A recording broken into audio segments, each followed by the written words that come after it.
Hei, pernah nggak sih kamu ngerasa sibuk banget, tapi kok rasanya nggak ada yang selesai? Kayak, dari pagi sampai malam, jadwal padat, HP nggak lelet bergetar, tapi pas buka laptop, kerjaan masih numpuk. Atau mungkin kamu tipe yang bangun pagi, langsung cek notif, bales chat, scroll sosmed, tiba-tiba udah siang dan nggak ada progres apa-apa. Familiar kan? Kita sering bangga sama kesibukan, padahal sibuk nggak selalu berarti sukses. Faktanya, sibuk itu beda sama produktif. Seperti kata Margarita Tartakovsky, busy isn't the same as productive. Coba pikir, scrolling TikTok berjam-jam, balas semua grup WhatsApp, atau ngerjain banyak hal sekaligus, capek? Pasti. Tapi apa yang benar-benar kelar? Nggak ada kan? Ini dia jebakannya. Kita sering terpaku sama ilusi kesibukan, ngira kalau banyak gerak itu artinya kita lagi on track. Padahal, masalahnya bukan waktu yang kurang, tapi arah yang hilang. Bayangin kamu nyetir mobil, bensin penuh, mesin oke, tapi nggak tahu mau kemana. Muter-muter doang, bensin habis, dan kamu stuck. Nah, produktivitas itu sama. Bukan soal seberapa cepat kamu lari, tapi kemana kamu ngarahin langkahmu. Dan di video ini, kita bakal kupas 5 musuh produktivitas yang bikin kamu macet di tempat, biar kamu bisa stop wasting time dan mulai bikin progress beneran. Bayangin aja, kamu nyetir mobil, bensin penuh, mesin oke, tapi nggak tahu mau kemana. Muter-muter doang, bensin habis, dan kamu stuck. Nah, hidup tanpa tujuan itu kayak gitu. Tanpa tujuan yang jelas, kamu cuma gerak doang, tapi nggak ada progres. Makanya, musuh pertama produktivitas itu adalah nggak punya tujuan yang jelas. Solusinya, bikin tujuan yang smart. Apa itu smart? Smart itu specific, measurable, achievable, relevant, time-bound. Jadi, tujuan kamu harus jelas, bisa diukur, realistis, relevan sama apa yang kamu mau, dan ada batas waktunya. Contohnya, daripada kamu hanya sekedar ingin mau lebih sehat, coba ubah jadi, aku harus lari 3 km tiap 3 kali seminggu selama 2 bulan ke depan. Lihat bedanya? Yang pertama kabur, yang kedua jelas, padat, dan nendang. Kamu tahu persis apa yang harus dilakuin dan kapan harus selesai. Itu baru namanya tujuan yang bikin kamu gerak ke arah yang benar. Tapi, ingat ya, jangan kebanyakan tujuan. Kadang kita excited pengen capai ini itu, akhirnya list tujuan panjang banget. Hasilnya, overwhelm dan gak ada yang selesai. Fokus aja ke 3-5 tujuan yang paling penting. Bayangin kayak packing buat liburan. Kamu gak bisa bawa semua barang, pilih yang paling essential aja. Jadi, kalau kamu mau berhenti muter-muter dan mulai bikin progres beneran, tulis tujuan kamu pakai metode SMART. Ini kayak masukin alamat ke GPS. Tiba-tiba, setiap langkah yang kamu ambil punya arah, dan kamu tahu persis kemana kamu mau pergi.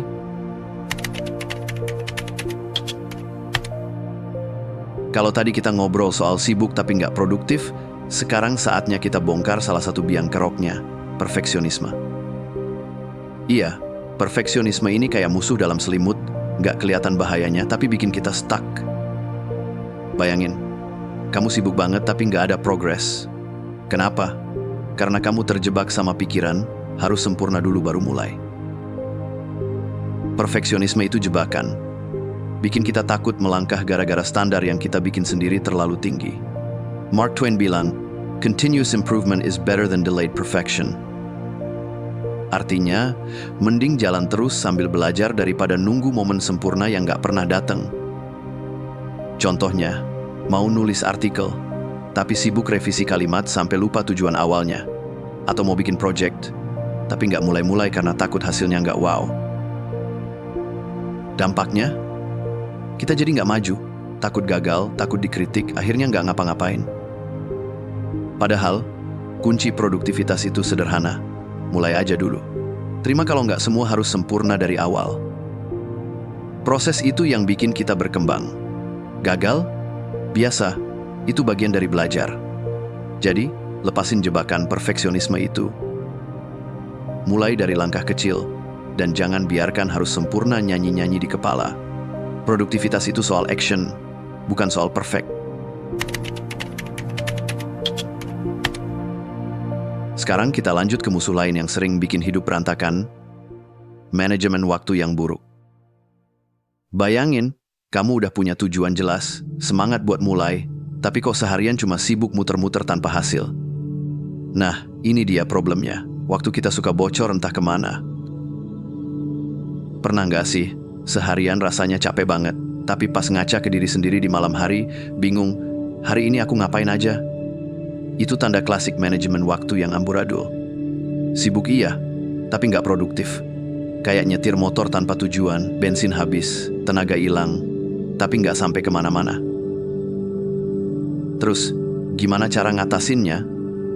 Pertama, coba bikin rencana harian yang simple. Nggak perlu muluk-muluk, cukup tulis 3 hal paling penting yang harus kelar hari itu. Fokus ke yang benar-benar ngaruh ke tujuanmu, bukan cuma yang kelihatan mendesak. Misalnya, daripada ngabisin waktu scroll sosmed atau bales chat random, mending selesaikan dulu kerjaan utama. Kedua, sisain ruang buat napas. Jangan jadwalin hidupmu kayak robot yang nggak boleh istirahat. Hidup itu dinamis, kadang ada kejutan-kejutan kecil yang butuh waktu. Jadi, kasih jeda buat fleksibilitas dan istirahat, biar nggak burnout. Ketiga, kenali kapan kamu paling produktif. Ada orang yang jagoan di pagi hari, ada yang malah on fire pas malam. Kamu tipe yang mana? Manfaatin waktu emas itu buat ngerjain hal-hal berat. Jangan maksain diri ngerjain tugas susah pas otak lagi lemot, hasilnya bakal lama dan bikin frustrasi. Paul J. Mayer pernah bilang, productivity is never an accident. Produktivitas itu nggak datang tiba-tiba, tapi butuh rencana yang cerdas. Jadi, mulai sekarang, atur waktu dengan bijak, prioritaskan yang penting, dan pastiin setiap langkahmu bawa kamu lebih dekat ke tujuan.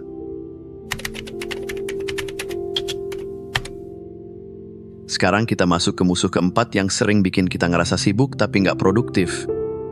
Multitasking. Iya, ini nih yang sering dianggap keren, padahal bikin kita malah nggak fokus dan hasilnya setengah-setengah. Bayangin, kamu lagi nonton TV sambil balas chat, sambil dengerin musik, sambil ngerjain tugas. Kayaknya sih hebat, bisa ngelakuin banyak hal sekaligus. Tapi, tau nggak, otak kita nggak didesain buat multitasking. Setiap kali kita switch dari satu tugas ke tugas lain, otak butuh waktu buat refokus. Hasil riset dari beberapa ilmuwan dunia mengatakan butuh sekitar 20 menit buat balik ke fokus penuh setelah kita terganggu. Jadi, multitasking itu kayak nyetir sambil main HP, kelihatannya sih jalan, tapi risikonya gede dan gak efisien. Contohnya, badut di lampu merah. Mereka kelihatannya sibuk banget, juggling bola, nyanyi, tapi apa yang mereka dapat? Recehan doang, dan capeknya minta ampun. Nah, multitasking itu mirip. Sibuk, capek, tapi hasilnya nggak maksimal. Solusinya, fokus satu tugas, satu waktu. Kunciin pintu, matiin notifikasi, dan kasih diri kamu waktu buat ngerjain satu hal dengan sepenuh hati. Hasilnya bakal lebih bagus dan lebih cepat selesai. Tim Ferriss bilang, focus on being productive, not busy. Jadi produktivitas itu soal fokus, bukan soal ngelakuin banyak hal sekaligus. Jadi, lepasin kebiasaan multitasking. Satu tugas, selesaikan, baru lanjut ke yang lain. Kamu bakal kaget lihat seberapa banyak yang bisa kamu capai dengan cara ini.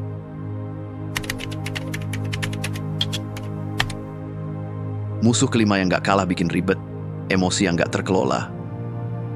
Iya, selain gangguan dari luar kayak notifikasi HP atau tugas numpuk, ada juga gangguan dari dalam yang bisa bikin produktivitas kita ambiar. Ya, emosi negatif. Bayangin, kamu udah siap buat ngerjain tugas, tapi tiba-tiba perasaan stres, cemas, atau frustasi muncul. Hasilnya, pikiran kacau, fokus hilang, dan kerjaan gak kelar-kelar.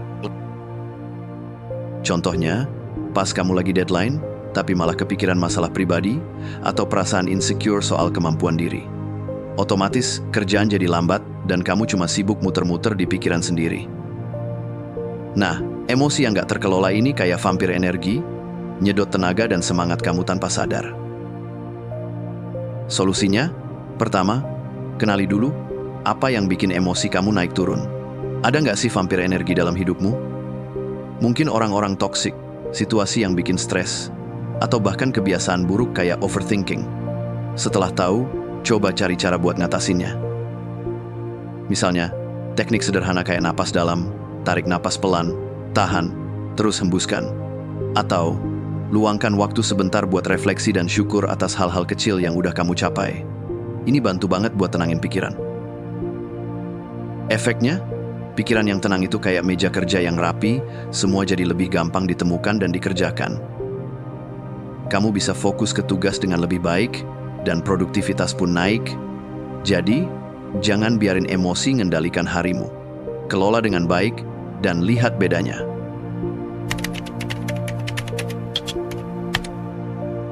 Jadi, udah jelas banget kan? Gimana emosi yang gak keurus bisa bikin produktivitas kita ambiar? Sekarang, coba tarik napas dalam, kita zoom out bentar dan lihat gambaran besarnya. Produktivitas itu bukan cuma soal sibuk kayak ayam kehilangan kepala.